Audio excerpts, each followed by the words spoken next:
13ஆம் நூற்றாண்டை சேர்ந்த கெங்கிஸ்கான் உலக வரைபடங்கள்ல இருக்கக்கூடிய எல்லா நாடுகளுமே கைப்பற்றணும்னு 4 கோடி மக்களை கொன்னு ஆசியால இருந்து ஐரோப்பா வரைக்கும் எல்லா ராஜ்யங்களையும் அழிச்சு தன்னுடைய நாட்டுக்கு கீழே கொண்டு வந்தாரு கெங்கிஸ்கான்.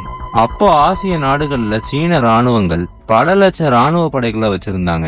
ஆனா குறைஞ்சளவு ராணுவ படையை மட்டுமே வச்சு ஒட்டுமொத்த சீனாவையுமே வீழ்த்தி ஆசியா முழுவதுமே தன்னுடைய கட்டுப்பாட்டுக்குள்ள கொண்டு வந்தாரு. மங்கோலியர்கள் நேரடியா போருக்கு போய் போரிடுறதை விட தந்திரமான முறைகள்ல தான் செயல்பட்டாங்க.